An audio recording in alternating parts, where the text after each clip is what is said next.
E aí galera, tá começando mais um Mitologia do Esporte hoje com o Ramon Xavier e o Ranover Xavier. Bom galera, hoje iremos falar para vocês de uma liga muito importante no mundo do basquete, altamente assistida e altamente rica também. E não é a NBA, que é a Euroliga de basquetebol, né?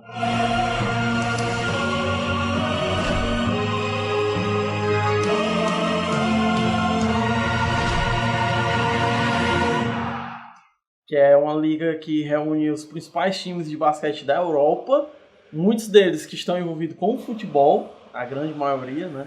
E que é o esporte, depois do futebol, que traz a grande massa ali na Europa, né? É uma liga que tem uma popularidade e lota os ginásios em bastantes locais diferentes da Europa, tanto no centro da Europa, ali como Espanha, França, tanto no leste europeu, que é onde o bicho pega, né? A gente tem países como Sérvia, Croácia, a antiga Yugoslávia, né? Tem uma tradição grande no basquete. A gente tem o norte ali também, com a Rússia sendo um grande representante no basquete, muito em conta por causa da tradição que a União Soviética tinha no basquete nos Jogos Olímpicos. Então, inclusive engloba tudo isso. Engloba até um país que não é europeu, que é Israel, né?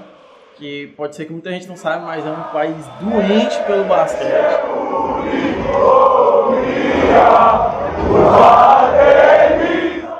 E ela começou a se formar no formato atual de englobar todos os países da Europa mais Israel em 1991.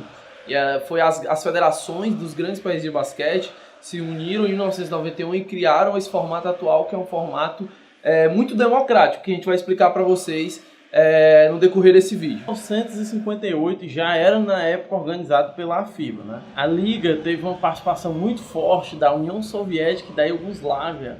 Na época, hoje, dois países extintos, né, que se formaram mais algumas dezenas de países. Para vocês terem ideia um pouco de quais são os clubes que participam, quais são os clubes que têm envolvimento com o futebol, que é muito comum, até as torcidas são espetaculares por conta que vem dessa tradição do futebol já de muitas datas. Em quinto lugar, a gente tem a equipe do Pallacanestro, da Itália, com 5 títulos, que também foi uma equipe muito tradicional na década de 70 e 80.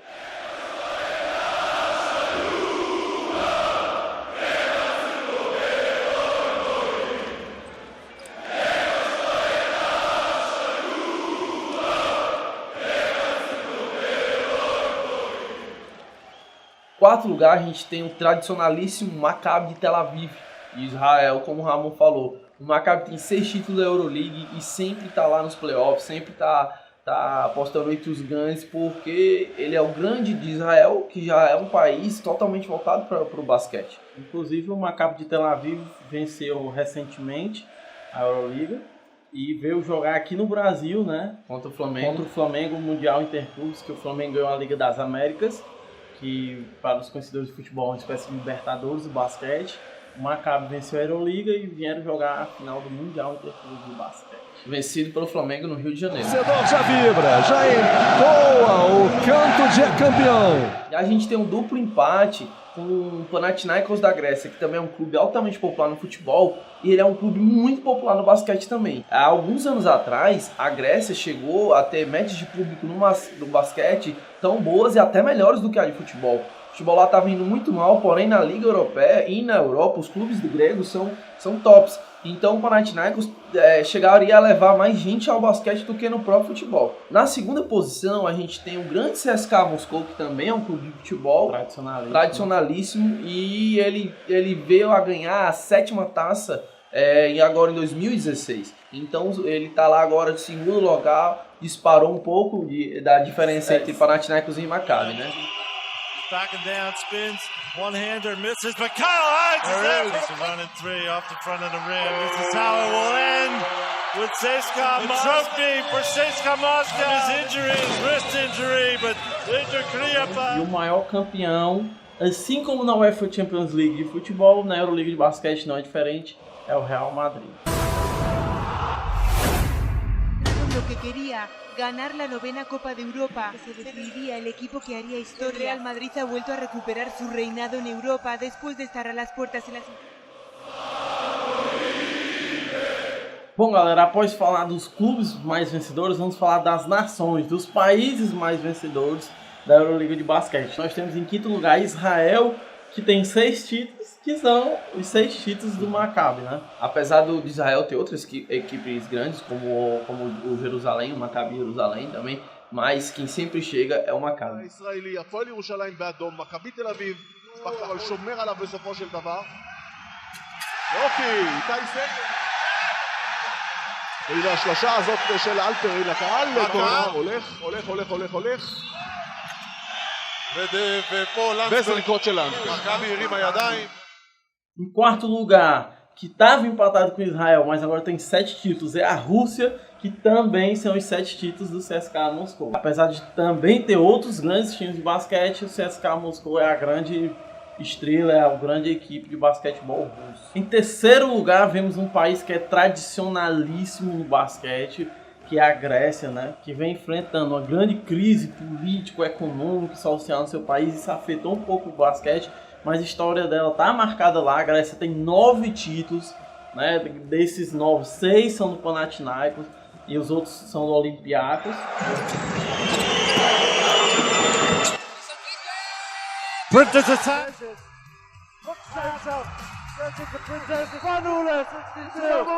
Right to the court. Hydrox Alabama. European basketball as a pair of proud, talented, and above all, devoted teams. Olympiacos doubled, goes inside the line.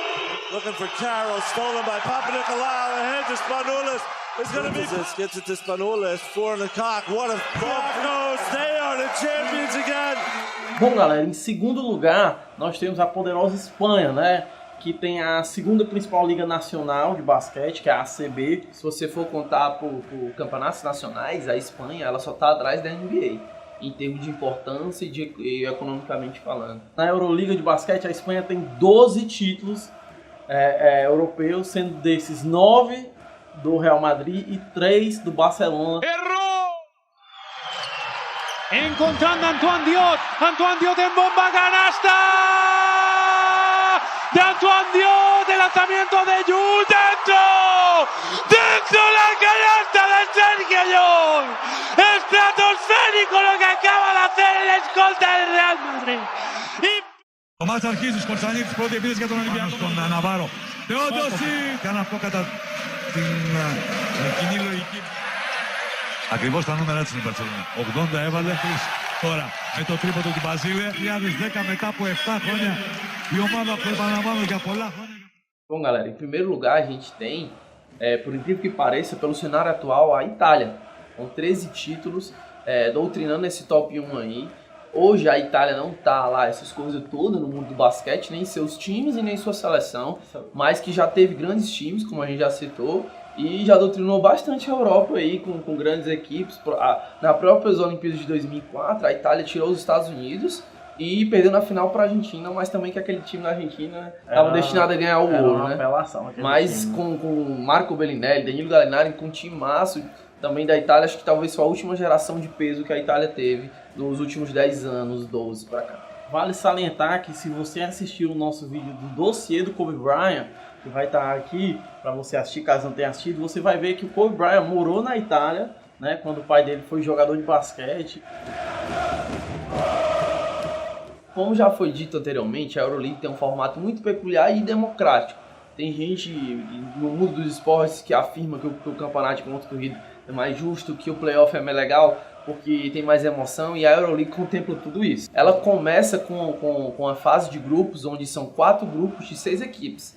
E desses grupos passam 4, e os outros 2 eles vão para a Eurocup, que é uma espécie de Euroleague deles lá, é um segundo escalão. Então, os 4 que se classificam passam por uma fase de top 16. E são 2 grupos de 8 classificados desses grupos da primeira fase. Formados 2 grupos de 8, que é chamado top 16, a segunda fase da Euroleague. E aí essas equipes se jogam entre si nos grupos e passam 4 de cada, ou seja, aniquila a metade. passando essas 4 de cada para a próxima fase, que é a terceira em forma de playoff. Até aí a gente viu um processo de todo mundo se enfrentando todo mundo, praticamente pontos corridos. E a partir da terceira fase contempla o playoff. Então, esse formato é um formato muito bom, porque preza aquela equipe que tem uma boa trajetória nos pontos corridos e não tira o playoff que traz a emoção e o poder de decisão que um time tem sobre a pressão, sobre a sua torcida, né? Os playoffs eles são indispensáveis para a competição, na minha opinião, mas também é muito justo você premiar, entre aspas, aquela equipe que manteve a regularidade, né? Então, tem a fase de grupo, 2 fases de grupos, né? Onde todo mundo pega todo mundo. Quem mantém a regularidade de vitória passa e chega os playoffs, meu amigo, que é quando o menino chora e a mãe não vê, né? Então, a última fase é o Final Four, onde já sai do sistema de séries e vai pro playoff single, que é o mata-mata literalmente. Ganhou, passou. Escolhe uma sede pré-definida. E os 4 clubes vão para essa sede, jogam no mesmo ginásio. Fazendo uma semifinal simples, né? Ganhou, vai para a final, perdeu, vai disputar o terceiro lugar. E aí a gente tem 2 dias de evento. Geralmente acontece na sexta, onde acontece as 2 semifinais. E no sábado acontece a disputa de terceiro e depois a grande final da Euroleague. Bom, galera, só uma curiosidade para vocês terem noção de quanto dinheiro rola no basquete europeu. O Marcelinho Huertas, armador da seleção brasileira, que essa temporada jogou pelo Los Angeles Lakers, ele era do Barcelona. Va a tener ahí opción de empatar el partido. Marcelinho va a tirar desde ahí. Marcelinho contra tabla dentro. ¡Dentro! Marcelinho Huertas acaba de darle el partido al Barça con E ele recebeu 2 propostas jogando no Barcelona. Uma para ir por Lakers, jogar NBA, e a outra para jogar no Galatasaray da Turquia. E ele optou pelo Lakers, não foi por dinheiro, galera. Foi por causa que ele tinha todo jogador de basquete tem um sonho de jogar na NBA, né? Ainda mais no grandioso Los Angeles Lakers. Mas ele revelou que o Galatasaray oferecia um salário 2 vezes maior do que o do Lakers, né? Claro que o salário dele no Lakers não está longe de ser o salário das grandes estrelas, mas só para vocês terem noção do poder que o basquete europeu consegue chegar em termos financeiros, né? Outra curiosidade, galera, que também é muito bom de se lembrar, são as grandes torcidas que os clubes europeus de basquete têm. Muito atrelado à tradição do futebol. Às vezes sim e às vezes não, né, Ramon? Eu acho que é o diferencial do basquete europeu para qualquer basquete no mundo. Eu acho que o sul-americano ainda tem um pouco disso, o nosso brasileiro, o argentino. Mas as torcidas do basquete europeu são diferentes, principalmente aquelas do leste europeu, né? Espetaculares. A gente tem países como a Grécia, a Turquia e a Sérvia, que tem clubes totalmente tradicionais em ambas as modalidades, o basquete e o futebol, e que a torcida ela traz o mesmo amor que está na cancha do futebol para a quadra do basquete.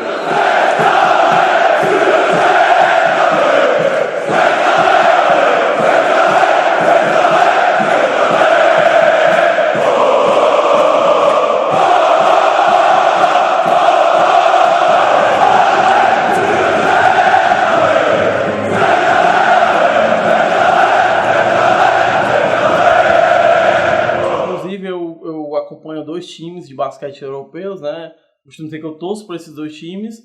Que eu torço por eles, cara, por causa da torcida. Que é o Estrela Vermelha, da Sérvia, que é o rival do Partizan, lá na cidade de Belgrado. E o Anadolu FC Istambul, que é um time de basquete da Turquia, da cidade de Istambul.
Anadolu Efes Istambul é algo bom de se analisar em relação ao que a gente vem falando aqui, porque ela não é uma equipe de futebol, é uma equipe só de basquete. Se você assistir os jogos, você assistir a torcida, os caras têm a mesma paixão e bate de frente com clubes grandes também, tradicionais no futebol turco, que é o Fenerbahçe e o Galatasaray. O Galatasaray, que é conhecido já no futebol, onde as torcidas são vibrantes, o Galatasaray é conhecido por se destacar. Agora você imagina a pressão da torcida do Galatasaray dentro de um ginásio de basquete.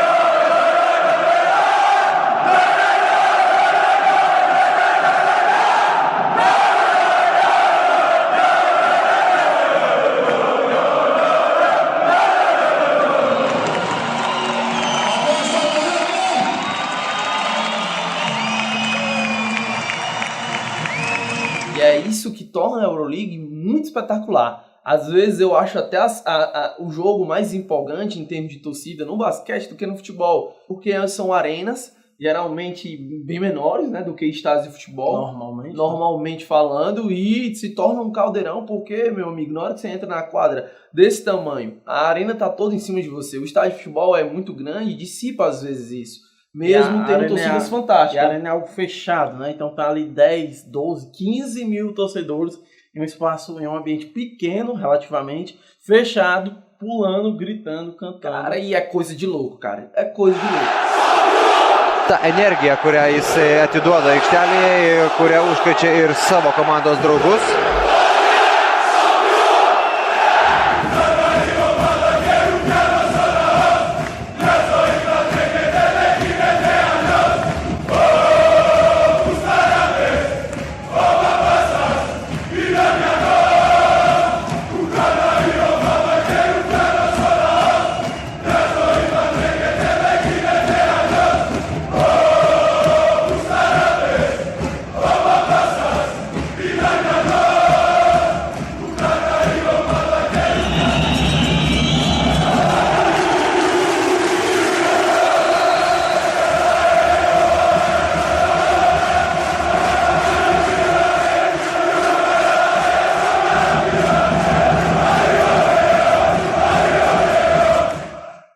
Do Panathinaikos além de ser imensa, o ginásio que eles jogam também é gigante.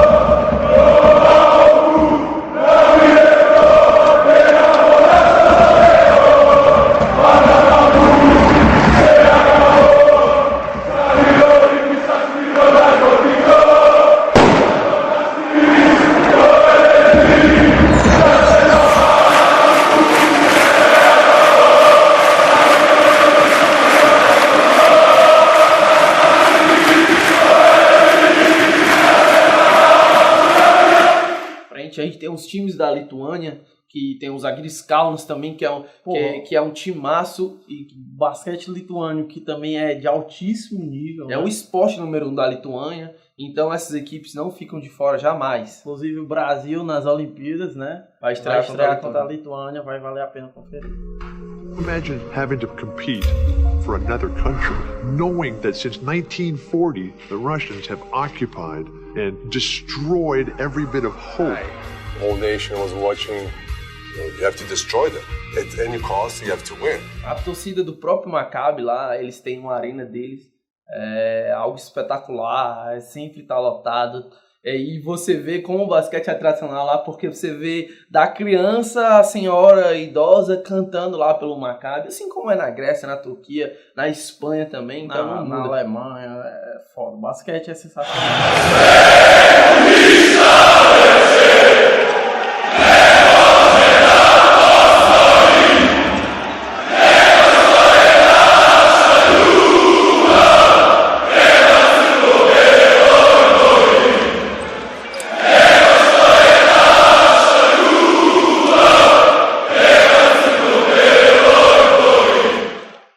você gostou desse vídeo, já sabe, por favor, deixa o like, se inscreve no canal. Porra, isso é muito importante pra gente, né? Acompanha a gente nas redes sociais, aí nós temos Facebook, nós temos Instagram, tanto pessoais como do Mitologia do Esporte. Procura lá Mitologia do Esporte no Facebook, a gente tá sempre postando coisas novas. Estamos de volta com força total, valeu, é nóis, tamo junto.